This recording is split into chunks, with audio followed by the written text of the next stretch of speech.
Hi, everybody. We are back with Peace and Love, the Pulse of Humanity. And I'm excited to be here with Dr. Stacey Cooper. But let me tell you why I'm doing this before I introduce Dr. Stacey to you. Is it okay that I call you Dr. Stacey? Yes, absolutely. Okay, good. I wasn't sure what to call you. So the Pulse of Humanity is all about sharing with people the new ways and actions that we can take in this time of shifting for humanity. I think that there are a lot of people that are reacting in fight or flight or in fear because they don't know what actions to take. And I've decided that I'm going to interview professionals that can support us with those things, those actions that we can take inside this shift so that we can all be living in harmony and collaboration. So the Pulse of Humanity, PULCE, stands for peace, unity, love, collaboration, and embrace. And as I said, I'm with Dr. Stacey Cooper, and I'm going to read Dr. Stacey's bio because while our paths have crossed 2 or 3 times, I don't know her bio off by heart, and I wouldn't even do it justice if I was trying to do it from memory. So I'm going to read it to you so that you get a sense of what a fantastic woman this is. So Dr. Stacey Cooper is a holistic health and wellness authority, inspirational speaker, and educator. She's the founder of Lifestyle Balance Solutions, international best-selling author of What's Self-Love Got to Do with It, creator of the Health Eating Blueprint and the Balanced Living Academy, and author of the Health Fuels Cookbook. Dr. Cooper's practice was founded in 1912. Doesn't look like it could be, but it was founded in 1912 by her great-grandfather. And she's a 4th-generation practitioner with clinical experience which spans over 23 years. Due to suffering her own health crisis as a result of not having balance in her life, Dr. Stacey's rediscovery of what it takes to be healthy in this crazy world led her to ultimately find the way to restoring her health naturally. She now has online courses, products, mentorship programs, coaching, where she shares her insights and wisdom with her patients and clients. Dr. Stacey is also a wife to her high school sweetheart, Dean, and they have 4 children. So it's so interesting that you already went through a health crisis, Dr. Stacey, and welcome. I didn't say welcome, welcome. Because I am going to guess that experience of needing to rebalance yourself it is really coming in handy now. So I'm going to ask you to tell us a little bit about that and a little bit some of the takeaways that you got from that we as humanity can be implementing so that we can have balance in our lives as things shift. Absolutely. Thank you so much, Mimi, for this opportunity to speak with your community and to share exactly what I love to share is how you can heal your health naturally. And as a chiropractor, the study that we go through and the training encompasses all aspects of how your body functions neurologically, physiologically, emotionally, chemically, nutritionally. We have extensive study there. But even with all that knowledge that I had from school, it still did not protect me from going through my own health crisis. And this was a number of years ago, 19 years ago, actually, at this point. And life happens. Life events happen. And whatever takes you away from that balance point, that homeostasis point, shifts how your body responds. And life events can be positive or negative, right? The birth of a baby is thought to be a positive event.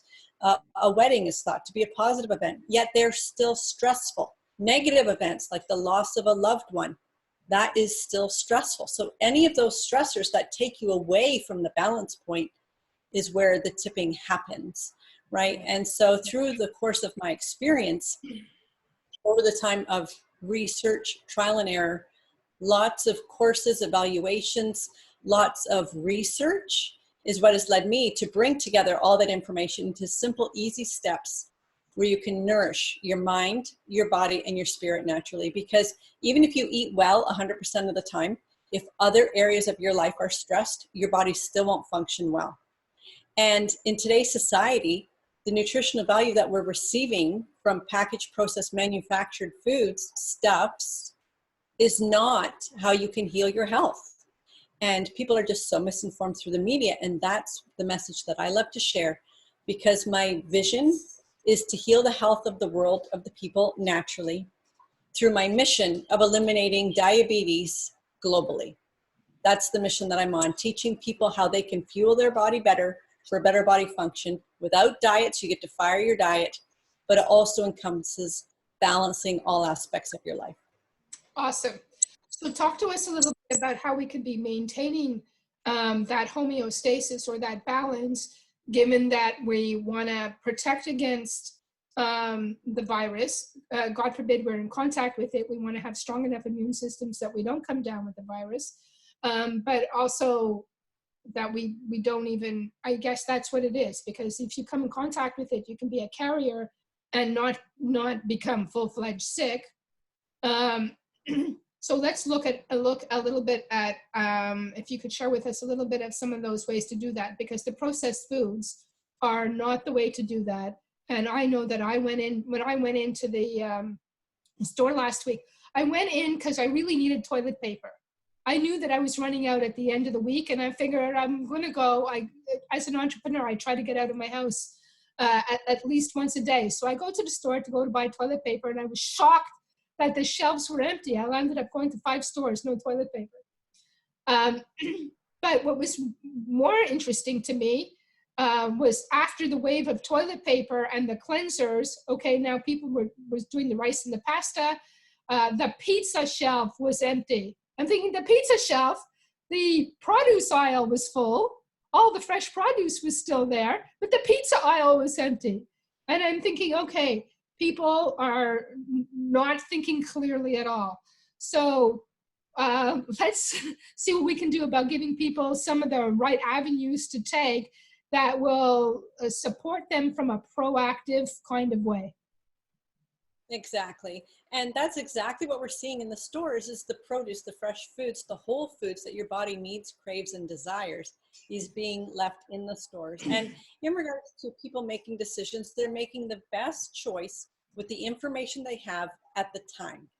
And whether that's driven through fear or chaos or whatever, they're making choices. And we each have the opportunity to choose every single second of every single day in regards to how we respond to events, how we choose to perceive events, how we respond and react to those events, and the choices that we make in anything that we do in regards to how we speak to our family, how we speak to our friends, the words that we use, the energy that we have, whether it be positive or negative. We get to choose all of that. Every single thing in your life you have created because of choices you have made. So boosting immune system function, there are many, many facets because the neurological system is integrated with immunity. Of course, the immune system itself is integrated with immunity. Health and wellness in regards to how you fuel your body directly affects your immune system levels and how it's functioning. Stress affects your immune levels, and fear, of course, feeds into the stress, which reduces immunity, which fear breeds disease. That negative energy jumping into the chaos just opens you up for greater disease, ill health, degenerative disease processes. So one of the first things that I would love to share with you is hydration. Water is key component to wellness in your body. Your body has to be able to flush out toxins out of your system. Your elimination organs, your bowel and bladder need to have water in order to function well. You do not want to be keeping any toxins inside longer than necessary, especially if you're feeling challenged in regards to your health. So at least 2 liters of water a day, clean, fresh water. Doesn't need to be bottled. Actually, bottled water is a whole nother topic of discussion. It is not necessarily the best source for you, but 2 liters of water a day. Get your body flowing well. Your digestive system will thank you for it. Your immune system will be boosted. You will look younger, your cells will be plumper. There are huge benefits to hydrating your body well. Now, the next thing is rest. Rest is the second most key component. When you're stressed and worried and you're not sleeping well and you're fatigued, then all of your defense systems are lowered. Yeah. Rest is of critical importance. So a bedtime routine. If you're in the fear, if you feel stressed, if your mind is racing and you can't sleep at night, just like children, when you put them to bed, they do much better if they have a bedtime routine. They have a nice warm bath, they have a story time, they get tucked in at the same time every night because their body gets used to this clock, this routine, and therefore they have a much better sleep when you're training your young ones to sleep through the night. The same is true for you. Do some restorative yoga. Calm the mind and the body. Do some meditation. Have a nice warm bath with candles or quiet music. Get into that quiet state. Shut off your screens. Screens, screen time, phones, laptops, all of that blue light affects the pineal gland in the brain, which makes your brain think it's daytime, not nighttime, and it breaks up the whole circadian rhythm, the day-night cycle. Shut off your screens at least 2 hours before you want to retire to bed. Also, in regards to that, I talked about drinking 2 liters of water. First measure out your water for the day so you have it sitting in front of you and you know how much you need to drink. Get it completely consumed by 6 p.m. Therefore, your body can metabolize it, void it, get rid of it before it's time to sleep. So no screen time 2 hours before bedtime. Stop drinking by 6 p.m. so your body can void. This all will help to enhance your sleep. Better rest leads to better immune system function. And the 2 liters of water, I know a lot of people think of 2 liters of water and they go, oh my God, that's too much. I could never do that. Well, you don't know if you can do it unless you've tried, number one. And number two, you can sip water every so often. I know that when I was starting to get up to that level of intake of water, I would have a glass of water every hour. And I mean, it would be better for me to sip it, but how I practice is I had a glass of water at the top of the hour. And if I had 8 or 9 or 10 glasses of water, I had my 2 liters. Eventually, I learned to sip it through the hour. Or I noticed that if I was taking my supplements, or for some of you it would be medication, that I was ingesting water then. And also the other thing, how I start my day is when I awake. My body's awake. You can feel when your body's awake, even if your eyes are closed. But within 15 minutes of that, I have at least 8 ounces of water. And I find that it flushes out whatever my body worked on during the night. And it's a great way to start your day flushed out and ready to go for the whole day. So those are some ways to make sure that you're getting your 2 liters of water in. Just wanted to throw that in there because I didn't want people to be hung up on that. Oh my God, and if you can't do 2 liters of water, do whatever you can. The idea is to have the water in there so that it is flushing out toxins. So you are cleaning out your body. Your body is, the majority of it is water. You need to replenish it and keep it clean. Keep your hydration moist and new and fresh. That's my 2 cents. Exactly. And that's exactly what I talk about, because your body adapts to the environment that you provide. So, if you think you can't drink 2 liters of water, you already set the precedent because you said you can't. So right. Mindset is the very first key component to anything that you're doing, and increase it gradually. Drinking more water is better than what you were doing before, and work up to 2 liters a day. The next component is, yes, set a timer and take a glass an hour if that's what you need to do to get on this new habit, this new routine. And it's exactly true that your body adapts to any environment that you provide for it to the best of its ability, whether it's positive or negative. You start to increase your water load. Yes, you may be visiting the washroom a little bit more frequently. However, your body adapts to the new water load, and that diminishes. You get back to your regular bathroom schedule. So stop worrying, reduce the stress, jump into health and wellness and seize it, and know that it's for the best function of your body. And it's easy to do. You just have to set your mind to it. And at bedtime, yes, Sleep is where restoration, rejuvenation, reconstruction, and cleaning up happens inside the body. If you're not resting well, your body is continuously degrading, deteriorating, and breaking down. It's at rest, at sleep, when it has the opportunity to repair. And yes, taking that drink first thing in the morning to help flush out those debris cells and all the garbage that's been cleaned up from your body working through the course of the night in repair mode is essential to helping your body to eliminate those toxins. And the next point is, don't eat right before you go to bed, because at bedtime, your body wants to be restoring, rejuvenating, replenishing, and repairing.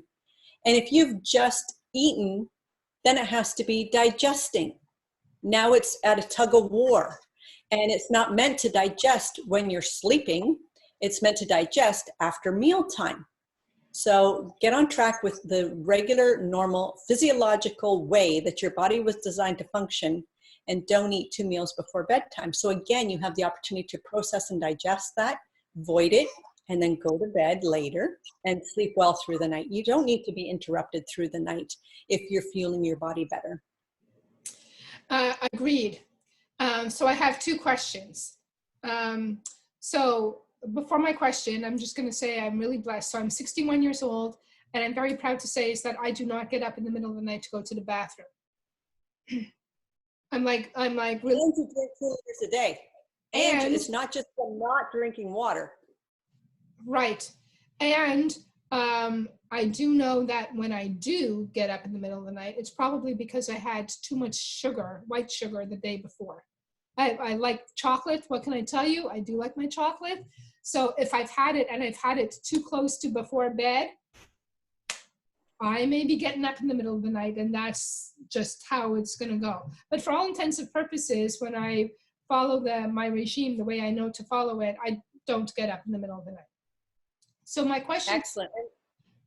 And I have an incredible, easy recipe in my cookbook for chocolate that you can make yourself, which will help. Oh my God, I love you. I can't wait to see it. So my question is, my man, Gary, works on shift work. So he works from, this week, he's working from 3 to 11. And so he comes home late at night. He's a little bit revved up. So it takes him a little bit of time to get down, but he always comes home hungry.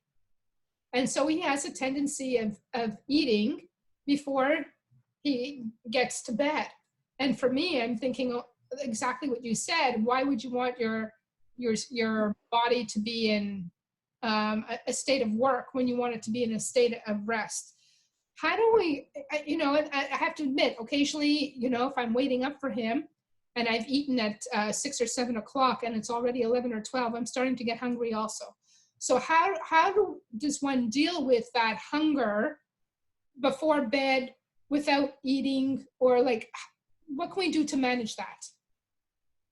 Thank you so much for asking. And this is not a topic that is unknown to me, because my husband too worked at Toyota, and he was on shifts, and he wasn't on a 3 to 11 shift, which is actually much more manageable than what my husband was doing. Dean would work 6 a.m. till 4 p.m. Oh. Or he would work from 5 p.m. till 4 a.m. So it was days and nights. And, I would get frustrated. Oh my goodness, you got home at 2 if it was an early night, if they didn't have overtime. And yet you don't come home till 6, you don't come to bed till 6:30 in the morning when the house is waking up and 4 young children in the house and trying to keep it quiet, talk about stress. Yeah. And he said to me, do you ever come home from work at 4 p.m. or 6 p.m., depending on which day I'm in the office? And do you go straight to bed? No. So he has the same work day that we have the same work day, yet it's a different part of the clock. So you can't expect them to come home and jump right into bed and go to sleep. Right. Because, yeah. And so again, incorporating, and yes, he will be hungry, because that is his supper time. He had lunch at work during his lunch shift, even if it was at 7 or 8 p.m. Mm-hmm. And he will want supper when he gets home at 11 or 12 at night. Because he still needs to eat. So certainly if he can eat when he does get home, because it will be a few hours before he's going to be getting to bed, simply because of what part of the day he's at. So, you know, his day is just on a different portion of the clock. And shift work really is difficult for the body. Our bodies were not meant to work in night and be asleep in the day. We truly are solar powered. The pineal gland in the brain is what helps us to maintain that circadian rhythm. And shift work does decrease longevity and create ill health. And for my husband, it was every 2 weeks that he would switch shifts. So what that meant was Gary shifts every 2 weeks also. Yeah. And it was by the second Wednesday of the second week, the second Wednesday, when he would finally start to feel normal, start to feel a routine. And he would be able to do that for 3 or 4 days, and then he'd have to flip again. So it's perpetual jet lag all the time. And it really is difficult on the body. It's difficult on the family. It's difficult on life. Stress levels increase and disease increases as well. So, you know, the best thing is to say, well, work 9 to 5 or work from home or be an entrepreneur, make that shift. And you know what? There may be the opportunities for some people to make that shift now simply by what is happening in our society.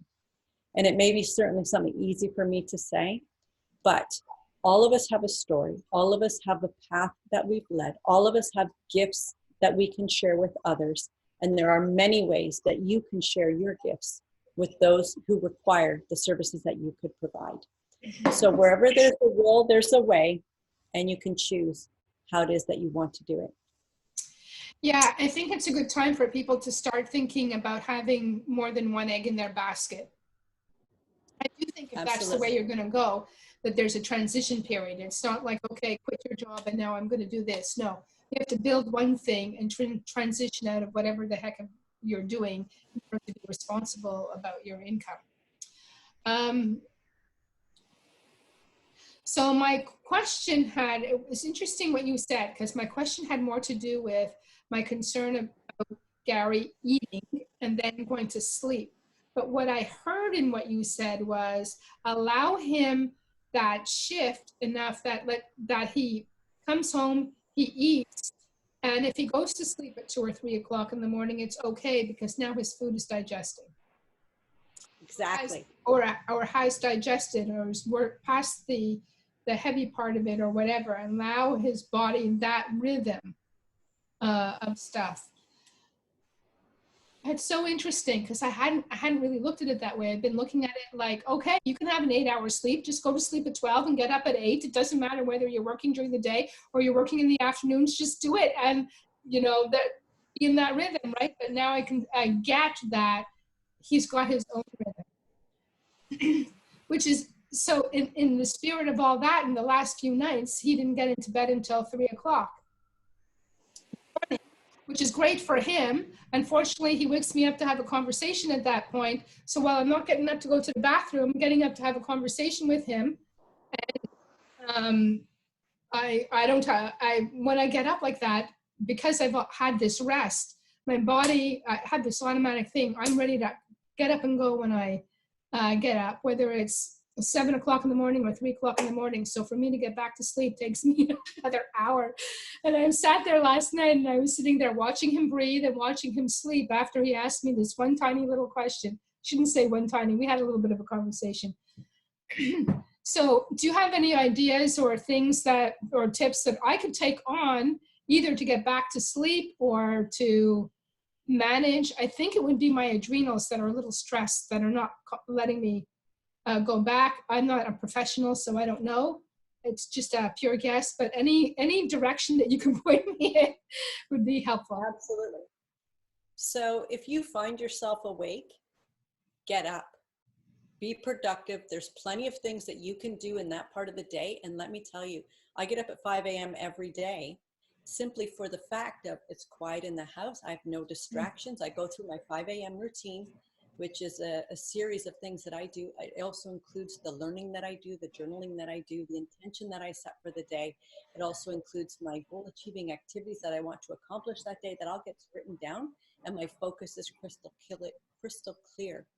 And because he is at work from 3 to 11, You can go to bed at 8 o'clock if you need to, or 9 o'clock, to get your good rest, so that even if he's coming to bed at 3 a.m., you can have a conversation then. You can get up and start your day, and you can adapt and shift. So 3 o'clock isn't an ideal time to get up, yeah, you know, but certainly the sleep that happens before midnight is much more productive and useful than the sleep that happens after midnight. So it's really important to get into bed earlier rather than later. okay. I never So ever don't wait up. yeah, I didn't consider going to bed earlier. That is like a light bulb moment for me, so I'm certainly going to give that a try. Thank you very much. And certainly the thing is, if you're getting up at 3 a.m., you are going to be tired by 8 because you've already been up for the entire day, right? Yeah. And more so. And don't nap. Don't give in to that, because that will just destroy your sleep. Exercise earlier in the day, because a tired body, a physically tired body, will sleep much better. And also the bedtime routine, we talked about warm baths, reading a book, not necessarily something to study, but a novel or something that just puts your mind at ease. It puts different information in your brain so that it's a meditative state actually by reading. And that helps to reduce the stress levels, because you've let go of the activities of the day, or that grocery list or the to-do list for tomorrow. You've let that go because you've read something else to fill your mind with final thoughts. Okay, I can get that. Anything else that you'd like to add for our listeners about how to be managing their health at this time? Absolutely. You have the choice. Step out of the fear and the chaos that may surround you and choose differently. Choose the gift that is being provided to you. If you are at home and restricted to home right now, spend time with your family. Get out a jigsaw puzzle or those board games that the kids loved to play when they were young. The conversations that will evolve with your family around the table will blow your mind, because you're in the midst of an activity which takes a little bit of brain function, but it also gives them the opportunity to quietly bring up different topics of conversation and bonding together. Get outside. Do not stay in your home. Practice social distancing, but get outside. Go outside in the fresh air. Breathe the air. Get the sun on your face. Get active. Throw the ball around. Throw a frisbee. Go for a walk. Clean up the yard. Put the Christmas lights away. Clean up your street. Beautify the environment that you're in. And be kind to each other. Choose to step into love. Choose to step into the gift that's being provided. Choose different ways that you can take this time to be productive, creative. Write a story, write a poem, do some art, do some painting, doodle. That utilizes the complete opposite side of your brain than the logistic side. It opens up the creative side. And you may find passions that you forgot or were buried down or were hidden that you didn't even realize that you had. This may create tremendous opportunities for you, and things that will bubble up to the surface that could certainly dramatically change your life for the better. That's awesome. I can really see there's so many people that have businesses that are closed down, and this is really the opportunity for them to take on the things that they didn't have the time to do before. Exactly. You know, yes, there are concerns and things to be responsible about in terms of cash flow, but that's going to be a completely different other conversation with somebody else. That's right. It is. Take the time to do those things. Take the time to clean out that closet, or to, maybe it's redoing your business plan. Maybe it's working on your business instead of in your business. There's like so many different things that it's like a gift of time. It really is. I always say that you, me, and everybody successful all only has 24 hours in a day. Nobody got a gift of 6 hours from the universe. How you spend your time really determines your level of success. So this is the universe's way of giving you that gift of time that you keep asking for. So use it. That's right. Use it wisely is my advice. All right. Excellent. So You know, I'm clear that there's so much more that you could impart to us. Why don't you tell our listeners that if they want to continue the conversation with you, how they can get in touch with you? Thank you so much, Mimi. Directly, you can contact me through my website. Just go to drstacey360.com. All my contact information, all my social media, everything is there. drstacey360.com. But the free gift that I have to offer you right now is an incredible guide called 10 Down in 10 Days. These are 10 steps that you can implement simply 10 minutes at a time for nourishing your mind, body, and spirit mentally. Just go to 10down10days.com and you can grab this free guide. And if you're interested in my book, Heal Your Health, this is a full guide to nourishing your mind, body, and spirit naturally. And this is a 262-page book that I've written completely myself and has been endorsed by Jack Canfield from Chicken Soup to the Soul, as well as Bob Proctor from the movie The Secret. And you can find that at healyourhealthbook.com. My Facebook group is Heal Your Health Naturally, and I do free training there every day. Jump in, Heal Your Health Naturally on Facebook. Fantastic. And thank you so much for your generosity of the offer. What I will do offline is you'll give me the links, and I'll make sure to put it below the video wherever I happen to put this video. Thank you so much for being here. Thank you so much for sharing everything. Thank you. I can't wait to receive that chocolate recipe. Dr. Stacey told me she's going to give me a recipe for chocolate. That's good for me. I can't wait to implement some of those things that you said, and I'll certainly let you know how it goes.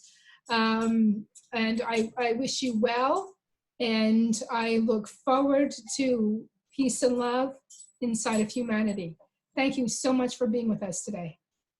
I appreciate the opportunity, Mimi. Much love, peace, and joy, and optimal health to you as well, and everyone listening. Thank you very much.